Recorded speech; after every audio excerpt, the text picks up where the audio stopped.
This is the Thoughtful Travel Podcast. I'm your host, Amanda Kendall of the notaballerina.com travel blog. Every episode I'll share travel tales from several fellow travel lovers, and together we hope to entertain and inspire you, remind you of some of your own great travel experiences, and encourage you to hit the road again soon.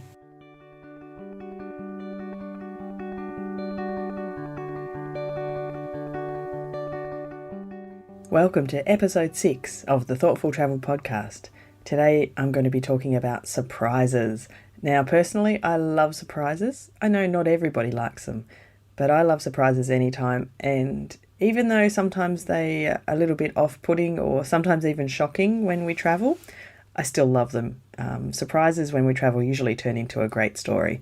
So I'm going to be talking about surprises and how they might impact on our expectations or the lessons we learn from travel with a couple of great guests today. But I want to start off with one of my own travel surprises in terms of a surprise destination. So a few years back, after I left Japan, I had a job lined up to teach English in Prague in the Czech Republic. This was back in sort of 2003 when Prague had become super popular and was kind of the place to go, and I was really excited about it. And on our way there, we were spending maybe 6 weeks travelling between Japan and Europe with a sort of a short trip home to Australia. And somewhere along the line, I got an email from the school which had hired me in Prague to say, oops, sorry, we've overhired teachers for Prague. Would you like to go to Bratislava instead? And this was a surprise. And I didn't really know where Bratislava was, to be fair. And I kind of quickly looked it up. Okay, it's the capital of Slovakia. It's really close to Vienna. Oh, why not? Sounds okay to me. So I emailed back and said, yes, of course. Tell us when we should be there. And we figured that out. And a couple of months later, turned up in Bratislava, managed to find it. So this is a good start. And of course, it turned out to be the most fabulous year.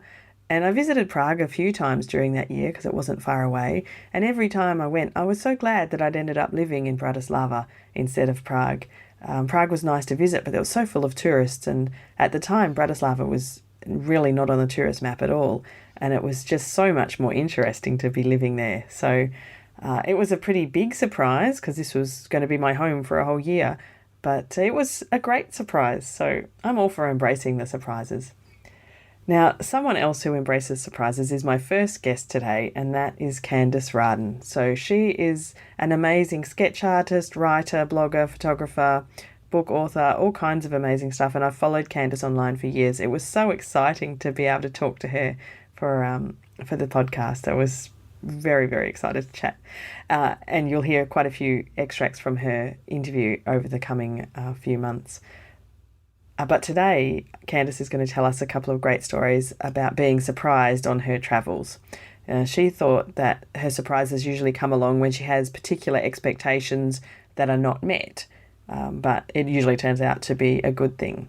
So we've got some interesting surprises from Morocco in her tales here and from her current base on the Lofoten Islands in Norway.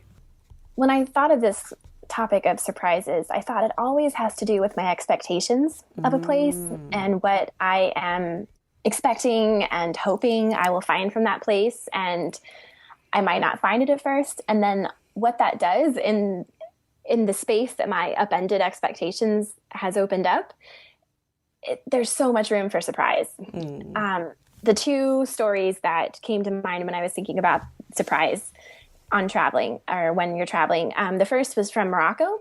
I was there, I guess, almost 4 years ago now, actually. And specifically went to this valley called the Valley of Roses because I wanted to be out in the desert. I wanted to kind of feel local life there. And, I thought it would be a little bit quieter than Marrakesh. And went there at the time that this Festival of Roses was taking place, and it was madness. I was like, what is this? This is not the rural desert escape I signed up for.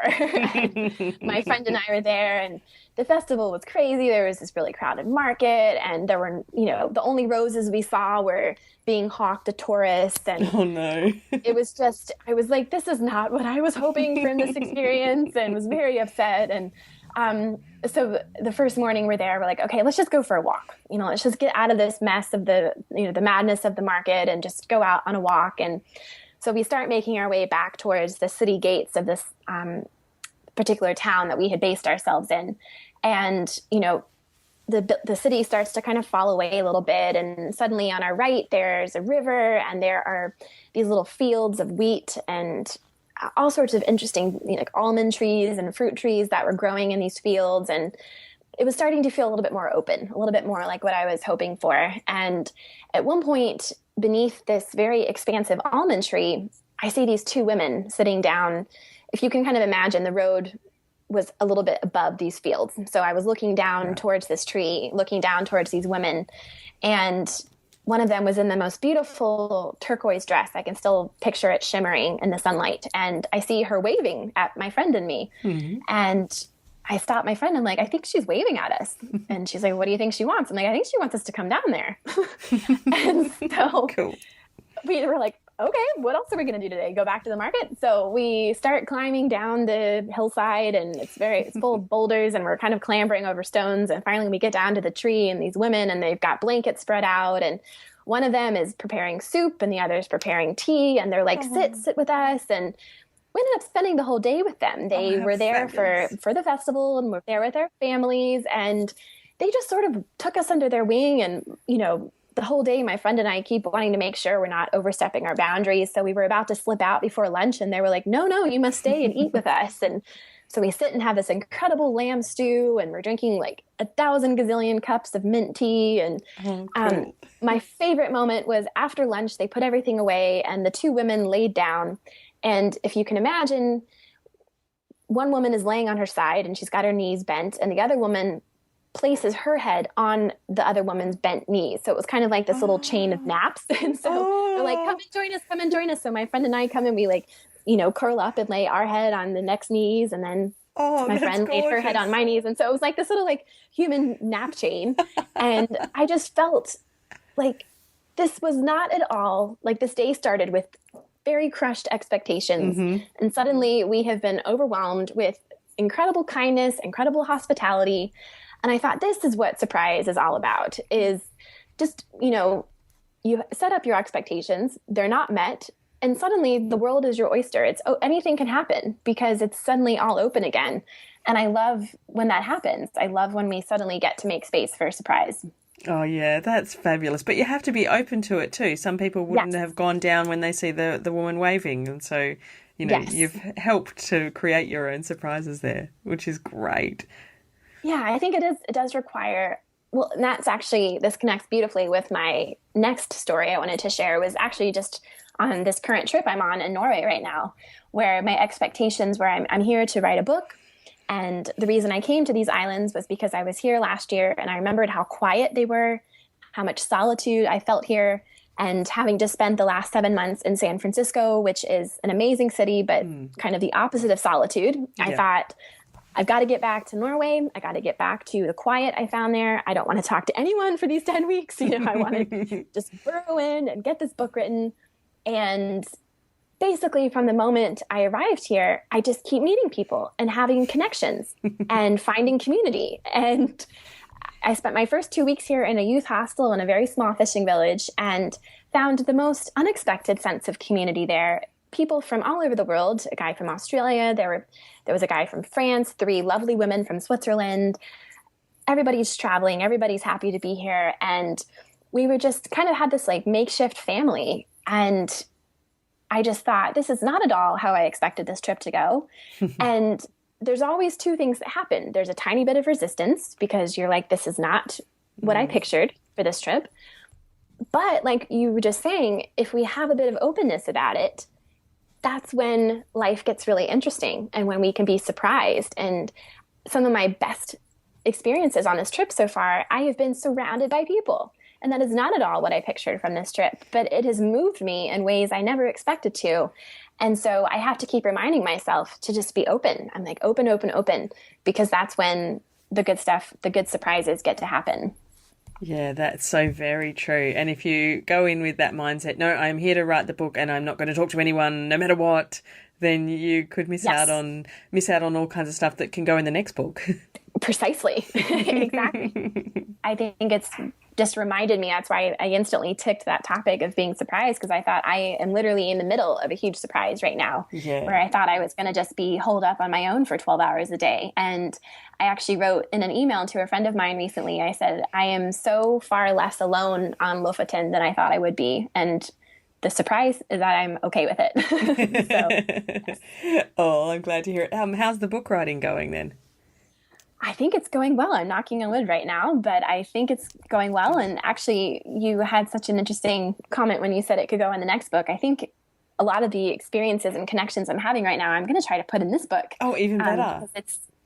There's been so many. So I'm writing a book about the rickshaw run and about my first trip to India. And the minute I tell anyone that here, it's amazing. It's like been this little key. They have connections to India, and we end up having these very interesting conversations either about India, or I'll tell them kind of the deeper theme of the book is about being open to the questions of life and not forcing the answers to arrive sooner than we want them to. And that has been sparking conversations. And the last little story I'll share about being surprised, one of my favorite experiences on this trip so far was at the youth hostel I mentioned. There were two guys from Iran who were there. One of them is an oil engineer, so he's currently based in Norway, and his friend came to visit him. And it just so happened that it was the Persian New Year a couple of weeks ago. Right. And so they wanted to have a celebration with us. And so they were like, we're going to cook kebabs for you. And I'm like, okay, let's do this. So it's freezing cold. It's probably, it was 25 degrees Fahrenheit. I think that's negative something in Celsius. Yeah. But we're standing outside. It's just cold. That's all you need to know is that your breath is completely visible outside. And they had gotten this little, very classic charcoal grill. And we're grilling skewers of chicken out in the freezing cold. But the chicken was amazing. It had been marinated in onions and spices and lemon, and it was the most delicious thing I've had for months. And so we're eating the chicken, and then one of the guys gets out his phone and he's playing Persian pop songs on YouTube. And we're all standing around in this little circle, huddling over the fire for warmth. And then a woman goes inside, one of the Swiss women. She brings out a bunch of glasses and a huge thermos of hot tea. And we're all standing there. And I thought to myself, in this moment is everything I loved about India. It's the flavor, it's the texture, it's the life, the dancing, the happiness, the joy, the sense of being surrounded by people. And it's everything I didn't think I would find in Norway. I came here because it's cold, it's isolated, it's beautiful, but in a very kind of remote way. And yet here I am surrounded by everything I came here to write about. And so it was just this really unique moment of feeling visited by India here in Norway. And I think the reason it happened was because I had forced myself to be open to whatever this trip could hold. And so I have to keep reminding myself if there's ever a moment where I'm like, oh man, I'd love some solitude right now. It's like, you know what? There are bigger things happening here than you kind of being on your own. So I think it's really, can wait. Yeah. Yes. I think maybe one of the biggest things I've developed now, I'm kind of in my 8th year of traveling. And I'm like, one of the biggest lessons is you can sense when a story is happening and when you need to be open. And I think I'm really grateful to have kind of learned to listen to that sense, because you just kind of tell yourself, you know what, there will be a time in the future when you're alone. Right now, you better buck up and enjoy this story because something really cool is happening. Yeah, so exactly. I am a huge fan of surprise for sure. I love all of the surprises that Candace got to tell us about. Her story about Morocco reminded me actually of a time I was in Tunisia, and unbeknownst to me, I arrived in Duz on the border of the Sahara Desert exactly at the time of the Sahara Festival. Arrived in town, it was a bit of a last room at the inn kind of scenario. Finally found a youth hostel that had a couple of spare beds, and then headed down to kind of the desert end of town to check out what this Sahara festival was all about. So I'd kind of anticipated that we'd arrive in Duz and we could spend a night in the desert on a trek on camels and that kind of thing, visit some Bedouin families, fairly laid back, kind of low key desert experience. But of course, we got to the edge of the desert and it was packed full of locals, and the Sahara Festival was in full swing. So this was a surprise. It definitely was not what I had expected or kind of hoped for, a bit like Candace's story in Morocco. But it worked out, of course, to be really fantastic. So we arrived shortly before a camel race was beginning, and because there weren't many foreigners there and my boyfriend at the time had a fancy DSLR camera hanging around his neck, I think the locals thought we were media, so we quickly got ushered into a very special area to watch this camel race. The camel race itself was hilarious because very few of the camels seemed to know which way they were supposed to be running. So I learnt I would never bet on a camel race, and generally got to enjoy all kinds of celebrations that we normally wouldn't experience in Tunisia on the Sahara Desert edge there. So that was a good surprise. I'm a bit concerned though by Candace's story about going back to Norway, to the Lofoten Islands, to have a quiet sort of retreat to write her book, because when I was in Iceland last year, I fell in love with this particular part in the western coast and the Kirkjufell mountain. We rented a little cabin that was right in the foot of this mountain, which is known in all the brochures as Iceland's most beautiful mountain. And it may be so, but there was something else magical about it. And when I was there, I just imagined one day I'm going to come back here and we're going to spend weeks here. I'm going to write and be in solitude and it will just be perfect, which is probably exactly what Candace thought about Norway the first time she was there on the islands. And now I'm imagining I'm going to go back to Kirkjufell and it's going to be, I don't know, inundated with people, and I'm never going to get that peace and quiet back that I long for one day to have in Iceland. But we'll see. It'll be a surprise, and I think in general surprises are usually pretty good. Now, my next guest today is Jeff Sandquist of Intentionally Wandering, and he has been surprised by many of the lessons he's learnt from travel. So he has been doing big road trips around the States. One of the surprises that he mentions to me is blacking out on a plane to Iceland, which is not probably what you think of as a good surprise, but it had good consequences as well. So let's hear from Jeff. You know, for me, it was really what I took back to my day-to-day life was, I think, a big surprise. As far as, you know, realizing that travel can be done close to home as well. I mean, it's a great experience to go to another country or to road trip across the country or whatever it is, but it just really opened my eyes to, you know, are there more day trips that we can take, or are there more, you know, weekend trips that we can take, or just can I, what I would say, quote unquote, travel wherever I live. And so it opened my eyes to just trying to explore my immediate surroundings a lot more than I had in the past as well. You know, taking a different route to work, going to a different coffee shop than the national chain, eating at a different restaurant, whatever it may be. It really started me down a road of trying to see what else was out there that was easily accessible or more accessible to me on a regular basis. That was a big surprise to me, I guess. And beyond that, I think it was being surprised by what I was capable of and what I could actually do when I put my mind to it, when I actually said, I want to do this and put some effort into it. And just realizing that as bad as you think things could be, they're usually not as bad as your mind likes to make you think of them.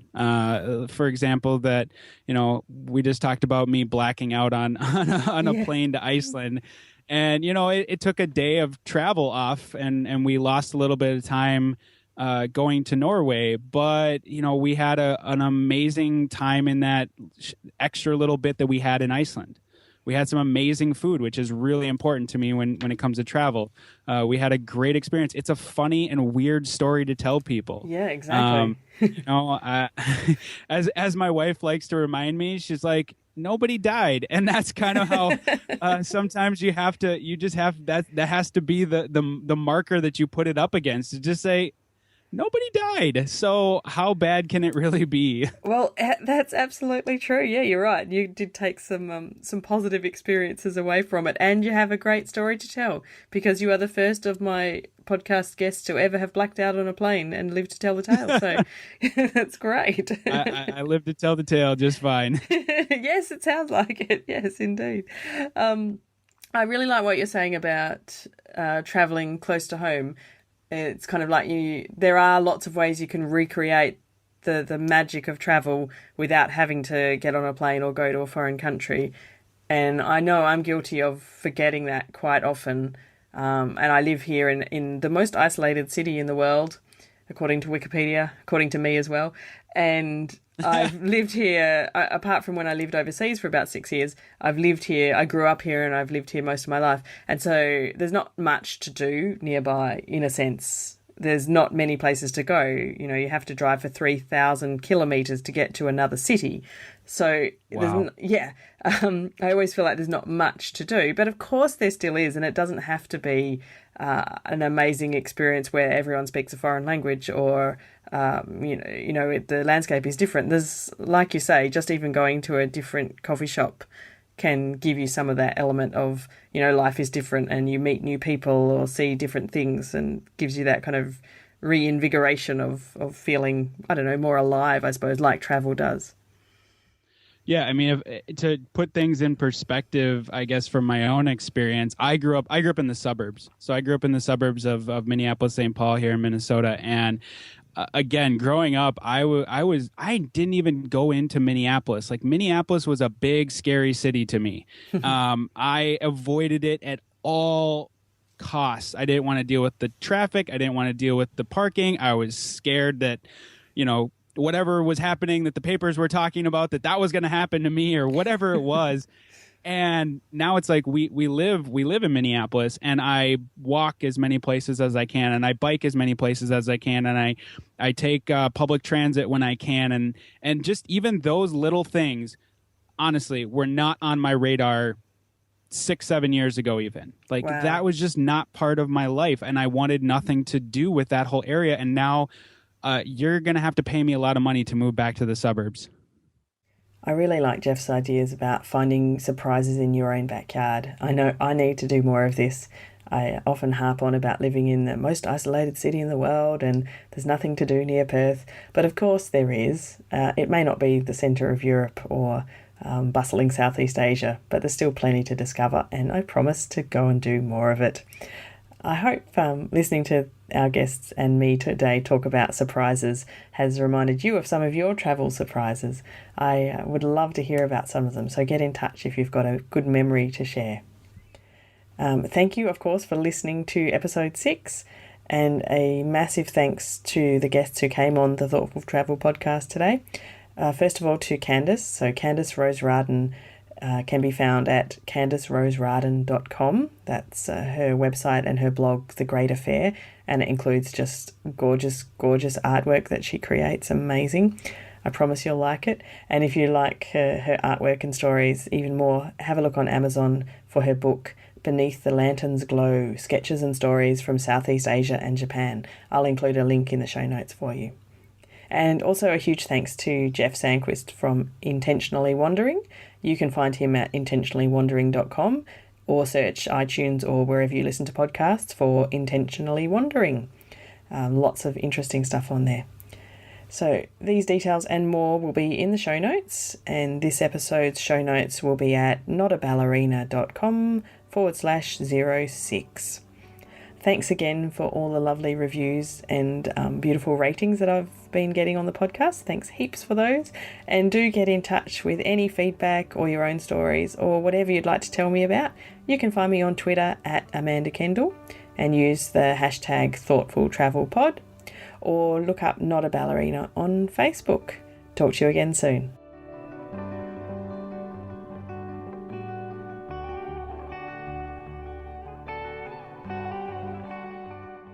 This has been another episode of the Thoughtful Travel Podcast.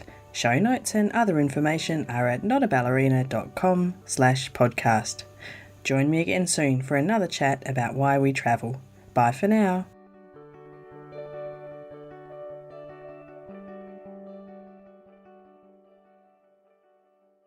Jackrabbit FM. For your ears. Who is that? Hi, podcast.